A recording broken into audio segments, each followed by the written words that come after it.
Okay, so I know I do this with every episode this season, but my ranking has once again changed, and Passion taking the #1 spot. This episode had everything and more that I absolutely adore to see: Nathalie and Gabriel lore, Mr. Bug and Lady Noir, epic fight scenes, yes please. And so today, we're going to be discussing everything that went down in episode 7 of season 5, Passion. So as always, before we get into today's video, be sure to subscribe so you never miss the tea on the show you love. Now, let's get into it.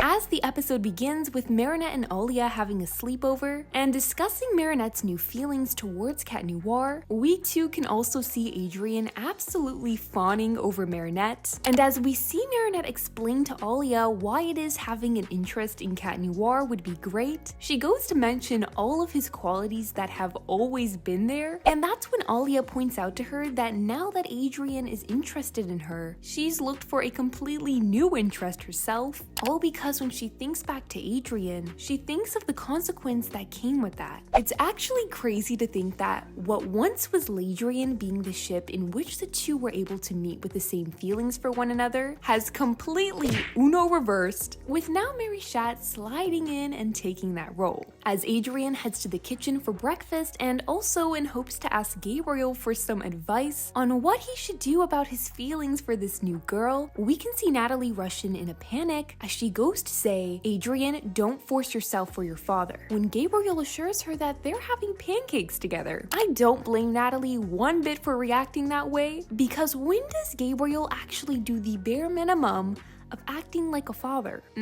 And so as Adrien heads out for school, the tension in the kitchen raises to a whole new level when Nathalie confronts Gabriel that she only ever came here to hunt magical artifacts, and since then has as well played the role of a bodyguard, friend to him, and even more. The only reason she continues to stay is for Adrien's sake and to protect him from Gabriel. She was spitting out fact after fact, and as she demanded of Gabriel to accept the fact that Emily can no longer be brought back, that's when Gabriel shares with her the consequence of getting cataclysmed. Since destruction up until now, the cataclysm has only gotten worse, with it now covering his entire forearm, meaning that it will continue to spread, and not only did this shock Nathalie, but me as well. I knew that a cataclysm could have various effects, but to think that it's not over after that one touch and will carry on until it's consumed Gabriel completely is crazy, and could just be why it is we see Gabriel break down during this future scene. This solidified even more why it is that he can't give up on hunting the miraculous. In fact, he has no choice, as now his and Nathalie's health are both on the line. While Adrien is making his way over to Nathalie's room so that he can finally get the advice he's been anticipating for all morning, it's then that we get a look at Nathalie's current emotional state and get our very first look from the past of her, Emily, and Gabriel, and how it was they came to meet. We've known for a while now that Nathalie helped them in finding the miraculous, but to think Emily was preparing Nathalie for what would come in terms of Gabriel and his ideas is surreal. And so just as Adrien has the chance to start his conversation with Nathalie on the topic of his new crush, as he goes to ask her about her own experiences with her first love, we can see her referring back to her artifact hunting days, which included Gabriel and Emily, and she mentions how it was complicated, aka being the second choice.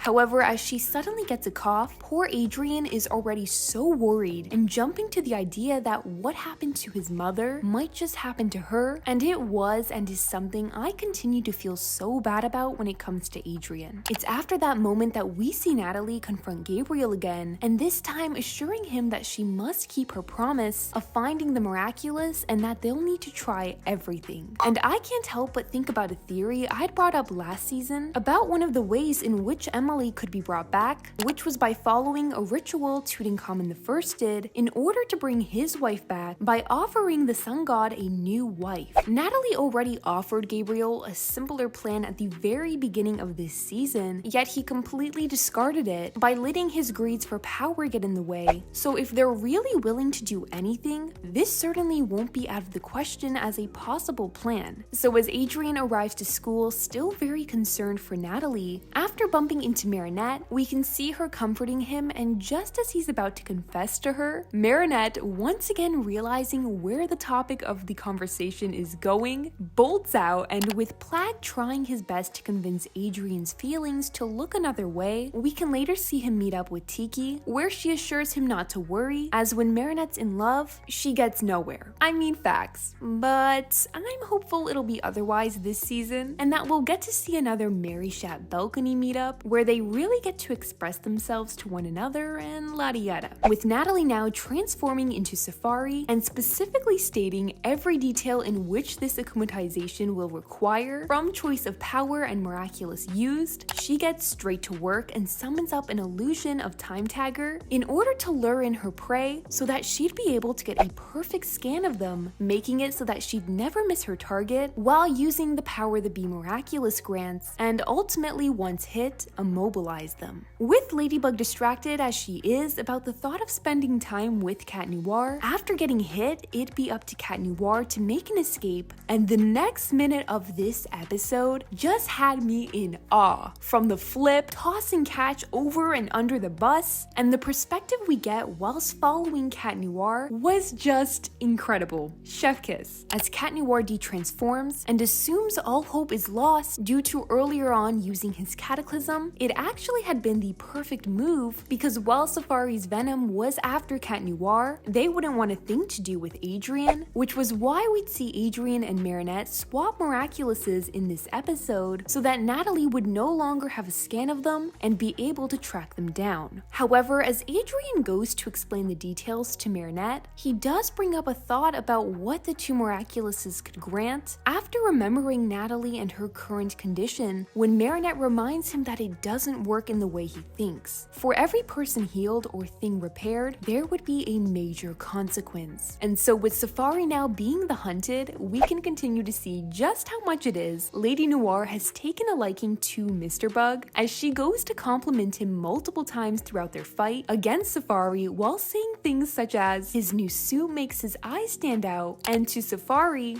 don't you dare try to flatten my partner's face, and I'm the only one with the right to chase him. After Mr. Bug summons up his lucky charm in order to help him and Lady Noir find the object holding the Akuma, he receives a perfume bottle hinting to the aggressed mansion, where it is that he finds Natalie's former attire, and from there breaks it. As the two are about to detransform, Mr. Bug goes to remind her that she's forgetting about something, and that being the miraculous, when she goes to say a goodbye kiss, and Alia, literally representing the majority of us while watching the episode, goes to ask of Marinette what happened next since she'd been explaining to her afterwards about their mission, when Marinette just continues to fawn over Cat Noir. With the episode nearing to its end, we see Adrian give Natalie a hug and assure her that even if he can't do anything, that he'll always be here. When Natalie goes to say the same thing in return, and to lift his spirits, asks him for him to tell her about this girl that he likes. Like I said earlier, I absolutely adored this episode, and my Mr. Bug and Lady Noir heart was very well fed after this episode. Surprisingly, when my alarm goes off to watch these episodes at that time, I am literally wired with energy simply because I'm running off of excitement and adrenaline. As always, be sure to let me know your thoughts and theories down below and subscribe so you never miss the tea on the show you love, and I'll see you guys in the next one.